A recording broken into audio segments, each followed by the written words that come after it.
নমস্কার। ক্যালকাটা ডায়ালগস থেকে মনোজ দাস খবরের অন্তরালের খবর নিয়ে এসেছি এখন আপনাদের সামনে।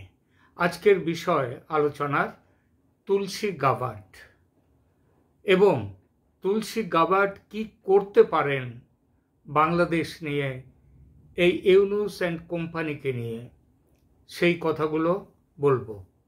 এবং বলার আগে একটা ছোট্ট অনুরোধ আপনাদের করব, সেটা হচ্ছে যারা দেখছেন তারা দয়া করে শেষ পর্যন্ত দেখবেন, এই অনুষ্ঠানের শেষ পর্যন্ত দেখবেন, কারণ তুলসী গাবার্ড সম্পর্কে এমন অনেক কথা আজকে বলবো যেটা এর ইতিপূর্বে আপনারা কোনো জায়গাতে কিন্তু সেগুলো দেখতে পাননি, শুনতে পাননি। তাহলে এখন আসি আলোচনায়। তুলসী গাবার্ড নামটি আজকাল খুবই চর্চায় রয়েছে। আমেরিকা যুক্তরাষ্ট্রের রাষ্ট্রপতি হিসেবে কিছুদিনের মধ্যে দায়িত্ব নিচ্ছেন ডোনাল্ড ট্রাম্প। তিনি এই মহিলাকে সিআইএ প্রধান হিসেবে মনোনীত করেছেন। সিআইএ আমেরিকা যুক্তরাষ্ট্রের প্রধানতম গোয়েন্দা সংস্থা এবং এর অধীনে বাকি যত গোয়েন্দা সংস্থা আছে আমেরিকার, তারা এর অধীনে কাজ করে। যতদূর মনে পড়ছে 17টা এরকম গোয়েন্দা সংস্থা আছে আমেরিকার। কিন্তু সেই সংস্থার বর্তমান প্রধান কে, অর্থাৎ সিআইএর বর্তমান প্রধানকে যদি জানতে চাওয়া হয়, 100 জন নয় 1000 জনের মধ্যেও একজন আছেন কিনা সন্দেহ যিনি বলতে পারবেন বর্তমান সিআইএ প্রধানের নাম। কিন্তু সেই সংস্থার অর্থাৎ সিআইএর আগামী প্রধান হতে চলেছেন তুলসী গাবার্ড। এই খবরটি ভারত বাংলাদেশের, বিশেষ করে বাংলাদেশের 100 জনের মধ্যে সবাই কিংবা বড়জোর 2-1 জন ছাড়া আর সবাই তুলসী গাবার্ডকে চিনে গেছেন, জেনে গেছেন। এর কারণ এমন নয় যে তুলসী প্রথম মহিলা সিআইএ প্রধান এবং মহিলা বলে তার নাম সবাই জানছে, তা নয়। কিন্তু তার আগে, মানে ট্রাম্পের আগের জমানাতে সিআইএ প্রধানের দায়িত্ব পেয়েছিলেন আর এক মহিলা, তার নাম জিনা হাসপেল। 21 মে 2018 থেকে 20 জানুয়ারি 2021 পর্যন্ত দায়িত্বে ছিলেন তিনি। শুরুর তারিখটা দেখলে বুঝবেন যে ট্রাম্প ক্ষমতায় বসার মানে প্রায় 1 বছরেরও বেশি পরেই জিনা হাসপেল পাকাপাকি দায়িত্ব পেয়েছিলেন। তুলসী কিন্তু তা নয়। তুলসী সেটা নয়। তুলসীর নির্বাচনে জেতার কয়েকদিনের মধ্যেই তাকে মনোনীত করে ফেলেছেন ট্রাম্প। তার মানে তুলসীকে দায়িত্ব দেওয়ার ব্যাপারে স্থির নিশ্চিত ছিলেন ট্রাম্প সাহেব। তুলসী তাহলে কিসের জন্য খবরের শিরোনামে? তিনি খবরে এসেছেন বাংলাদেশের বর্তমান বিশেষ রাজনৈতিক পরিস্থিতির প্রেক্ষিতে এবং আমেরিকার নির্বাচনে ট্রাম্প সাহেবের এক বার্তা এর জন্যে অনেকটা তার জন্য দায় আছে। অর্থাৎ এই বার্তার জন্য কিন্তু তুলসীকে তিনি এই পদে নিয়েছেন, যে বার্তায় বাংলাদেশের সংখ্যালঘুদের মানে হিন্দুদের ওপর আক্রমণের তীব্র নিন্দা এবং সমালোচনা করেছিলেন ট্রাম্প সাহেব। তিনি বলেছিলেন তিনি ক্ষমতায় থাকলে এটা হতে পারত না এবং এর সঙ্গে জড়িয়ে আছে বাইডেন প্রশাসন, তারা মুখিয়েছিল শেখ হাসিনাকে সরাবার জন্যে। ট্রাম্প বলেছেন তিনি থাকলে এটা হতে পারত না। আর এই সূত্রেই খবরে এসেছেন আমাদের এই তুলসী গাবার্ড। কেননা তুলসী এর বাইরেও হচ্ছে তিনি একজন হিন্দু, জন্মসূত্রে যত না হিন্দু, তার চেয়ে বেশি বিশ্বাসের সূত্রে। তার মা হিন্দু কিন্তু বাবা হিন্দু ছিলেন না, কিন্তু তুলসী হিন্দু হয়েছেন। তিনি আমেরিকায় থেকে ওই জীবনযাত্রার মধ্যে থেকেও তিনি নিরামিষ ভোজী, কঠোর হিন্দু। কৃষ্ণ নাম করেন গিটার বাজিয়ে, তিনি যোগাসন করেন, প্রতিদিন যোগচর্চা করেন। মার্কিন কংগ্রেসের সদস্য ছিলেন 2013 থেকে 2021 পর্যন্ত, অর্থাৎ তিনি প্রথম কিন্তু মার্কিন সেনেটে আসছেন না। তখন তিনি ডেমোক্র্যাট দলের সদস্য ছিলেন।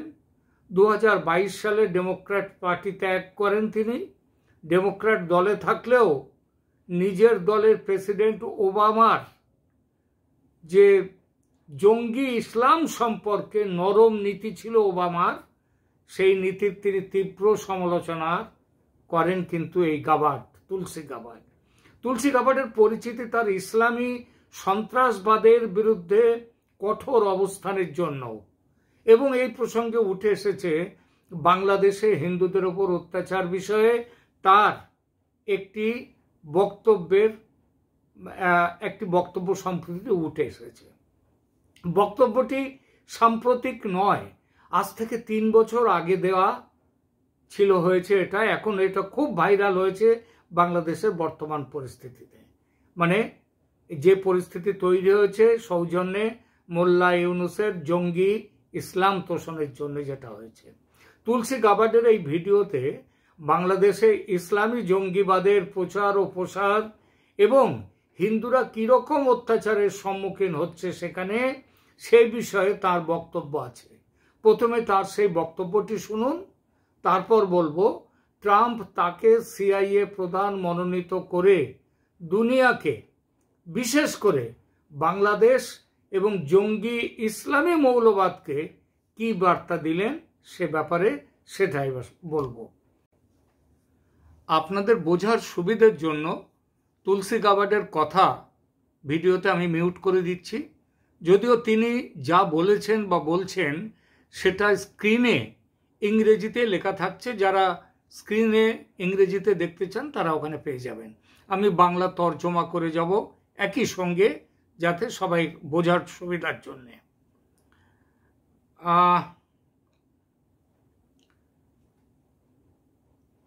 তিনি বলছেন, প্রথমে শুনুন তাহলে। কংগ্রেসের একজন সদস্য হিসেবে আমি একটি প্রস্তাব পেশ করেছিলাম, যার দ্বারা বাংলাদেশে হিন্দু ও ধর্মীয় সংখ্যালঘুদের রক্ষা করার আহ্বান জানানো হয়েছিল।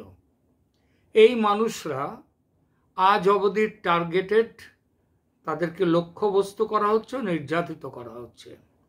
এই নির্যাতন চরমে পৌঁছেছিল 50 বছর আগে, যখন পাকিস্তান সেনাবাহিনী ধর্ম এবং জাতিগত সত্তার কারণে লক্ষ লক্ষ বাঙালি হিন্দুকে পরিকল্পিতভাবে হত্যা, ধর্ষণ এবং তাদের বাড়িঘর থেকে উৎখাত করে। 25শে মার্চ 1971 ছিল পাকিস্তানি সামরিক বাহিনীর দ্বারা বাংলাদেশে হিন্দুদের ধ্বংস করার লক্ষ্যে আক্রমণের সূচনা। হিন্দু পাড়া এবং গ্রামগুলোকে চিহ্নিত করে শুরু হয়েছিল আক্রমণ। প্রথমে জগন্নাথ হলে, যা ছিল ঢাকা বিশ্ববিদ্যালয়ের একটি হিন্দু ছাত্রাবাস, যেখানে শুধুমাত্র সেই প্রথম রাতেই 25শে মার্চ 1971 5 থেকে 10,000 জনকে হত্যা করা হয়েছিল।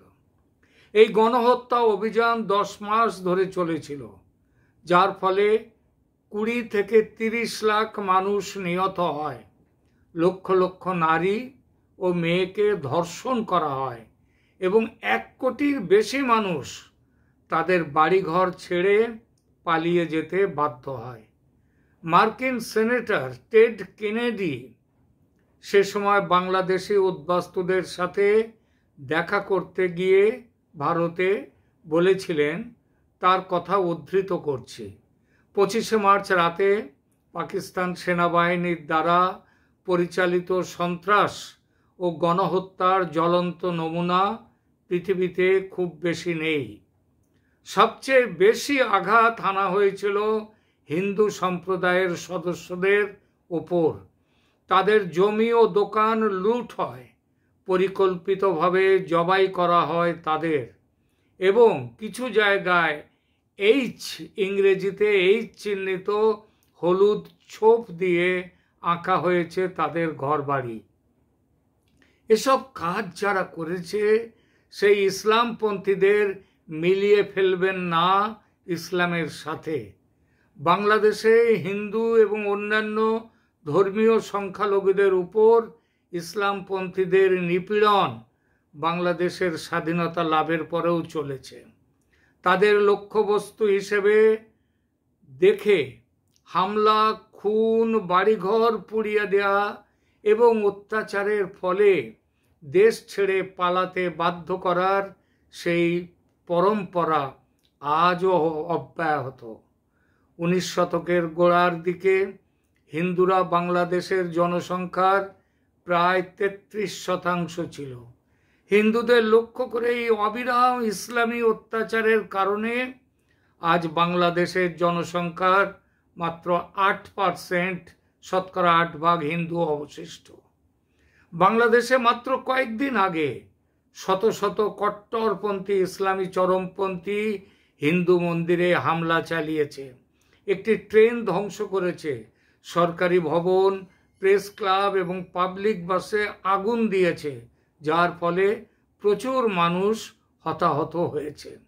দুর্ভাগ্যবশত বাংলাদেশে হিন্দু, অন্যান্য ধর্মীয় সংখ্যালঘু, ধর্মনিরপেক্ষতাবাদী, নাস্তিক এবং অন্যান্যদের বিরুদ্ধে সন্ত্রাসের ইসলামী অভিযান যে এই প্রথম তা নয়, এটি শতাব্দী ধরে চলে আসছে। আমেরিকার শাসক পরিবর্তনের আগে ইরাক, লিবিয়া এবং সিরিয়ার যুদ্ধ হয়। এসব দেশে ধর্মনিরপেক্ষ কর্তৃত্ববাদী নেতাদের পতন বা দুর্বল করে দিয়েছিল যারা এই সমস্ত শাসকরা ধর্মীয় সংখ্যালঘুদের ইসলামী জিহাদের হাত থেকে রক্ষা করেছিল। ইরাকে 15 লক্ষ এবং সিরিয়ায় 22 লক্ষ খ্রিস্টান ছিল। এখন ইরাকে আনুমানিক 2 থেকে 3 লাখ এবং সিরিয়ায় 4.5 থেকে 5 লাখ খ্রিস্টান রয়েছে। আফগানিস্তান ছিল একটি বহু ধর্মীয় দেশ, যেখানে হিন্দু, বৌদ্ধ, পারসিক এবং ইসলামপন্থী ক্ষমতা দখলের আগে এরাই থাকতো। আজ অনুমান করা হয় প্রায় 1000 হিন্দু খুব বেশি হলে সেখানে আছে।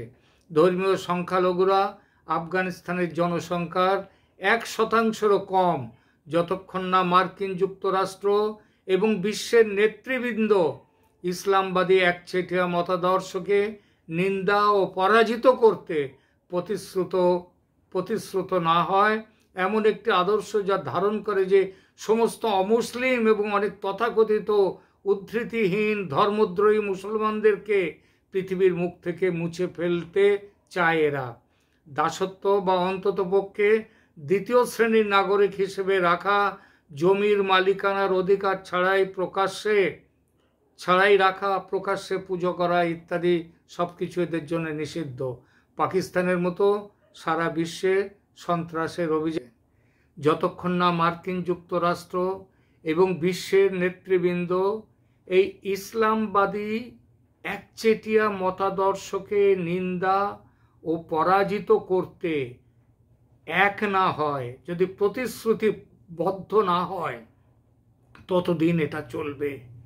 অমুসলিম এবং অনেক তথাকথিত উদ্ধৃতিহীন ধর্মদ্রোহী মুসলমানদেরকে পৃথিবীর মুখ থেকে মুছে ফেলতে চায় এই উগ্রপন্থী ইসলামীরা।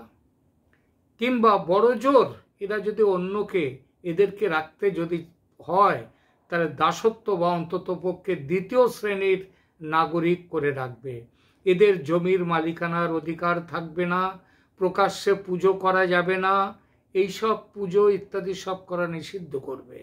পাকিস্তানের মতো সারা বিশ্বে সন্ত্রাসের জিহাদি অভিযান চলবে। অধিক ব্যাখ্যার নিশ্চয়ই আর প্রয়োজন নেই, শুধু মনে রাখবেন এই বক্তব্য তুলসী গাবার্ড রেখেছিলেন আজ থেকে 3 বছর আগে, এখনকার নয়, ইউনূস সরকারকে দেখে নয়। তখন আমেরিকার বাইডেন রাষ্ট্রপতি এবং তুলসী নিজে ছিলেন বাইডেনের ডেমোক্র্যাট দলে। তা সত্ত্বেও তিনি স্পষ্ট ভাষায় বাংলাদেশে হিন্দুদের ওপর হওয়া অত্যাচার নিয়ে এমন প্রচণ্ড সরব ছিলেন। এখন তিনি ট্রাম্পের সঙ্গে, এখন তার হাতে বিপুল ক্ষমতা। তিনি বসে বসে বাংলাদেশে ইউনূসের হিন্দু পীড়ন দেখবেন, এটা হতে পারে না। এই প্রসঙ্গে বলি, তুলসী গাবার্ড এই বক্তব্য রাখেন তখন কিন্তু বাংলাদেশে শেখ হাসিনার শাসন। এটা মানতেই হয়। বাংলাদেশে এ পর্যন্ত যত শাসক এসেছেন তার মধ্যে পিতা পুত্রী অর্থাৎ বঙ্গবন্ধু এবং তার কন্যা শেখ হাসিনার আমল যথেষ্ট ধর্মনিরপেক্ষ হিসেবে দেশে বিদেশে পরিচিত। যদিও শেখ হাসিনার বিরুদ্ধে মৌলবাদকে প্রশ্রয় দেওয়ার অভিযোগও আছে এবং হয়তো তার কিছুটা সত্যও বটে, তথাপি বাংলাদেশের হিন্দুরা যেভাবে আওয়ামী লীগকে সমর্থন করে তাতে এটা প্রমাণিত যে আওয়ামী লীগের মধ্যে একটা ধর্মনিরপেক্ষতা আছে।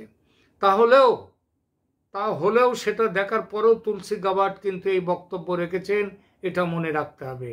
আর আজ বাংলাদেশে মোল্লা ইউনূস এবং তার সহকারী জামাত হিজবুল জঙ্গিদের শাসন।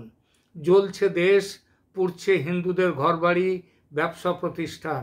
হিন্দু সন্ন্যাসীদের গ্রেপ্তার করা হচ্ছে বিনা কারণে। দাবি উঠছে, একটা করে হিন্দু ধরো, জবাই করো। ইউনূসের সরকার মুখে কুলুপ এঁটেছে। ট্রাম্প এবং গাবার্ডের জুটি বসে বসে দেখবে এসব। যারা ভাবছে তারা মূর্খের স্বর্গে বসে আছেন এবং তাদের সঙ্গে আছেন আবার নরেন্দ্র মোদী। খেলা শুরু হলো বলে শেকড় সমেত ইউনূস অ্যান্ড কোম্পানিকে উপড়ে ফেলার দেরি নেই। আর খবর পেয়েছি ত্রিপুরা সীমান্তের দিকে ভারতীয় ফৌজের চলাফেরা শুরু হয়েছে। উদ্দেশ্য জানি না, অবশ্য এমনও হতে পারে গত মাসে তিনি ওয়াকারুজ্জামানকে ফোন করে ভিডিও কল করে ধাতানি দিয়েছিলেন ভারতের সেনা প্রধান। ধাতানি খাওয়ার কদিন পর ওয়াকার সাহেব কুমিল্লা আর খুলনার সেনা ছাউনি পরিদর্শনে গিয়ে বলে এসেছিলেন যুদ্ধের জন্যে প্রস্তুত থাকতে, ওই ত্রিপুরার কাছাকাছি কুমিল্লা। হয়তো তার সেই কথা শুনে ভারত ভয় পেয়ে আগরতলার দিকে সেনা তৈরি রাখছে। বলা তো যায় না। বিপ্লব চলাকালে শোনা যাচ্ছে জামাতের পক্ষ থেকে যারা করতে এসেছিল ছাত্রছাত্রীদের, তাদেরকে সাপ্লাই করা হয়েছিল একটা পানি। সেই পানি আমেরিকা থেকে এসেছিল এবং তার মধ্যে এমন কিছু সলিউশন দেয়া ছিল লিকুইড তার মধ্যে, যার ফোঁটা মাত্র খেলে একটা অদ্ভুতভাবে ক্ষমতা চলে আসবে সবার মধ্যে। তারা তখন বন্দুকের সামনে বুক চিতিয়ে দাঁড়াতে কোনো ভয় পায় না।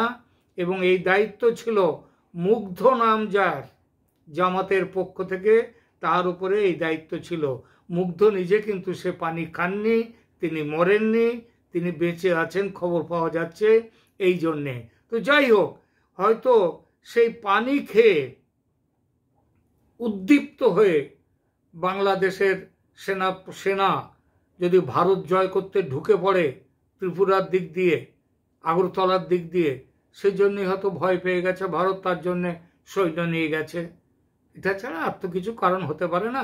যাই হোক, কি হাসছেন কেন? হাসবেন না। হতেও তো পারে ব্যাঙেরও তো সাত জাগে হাতিকে লাথি মারতে, তাই না?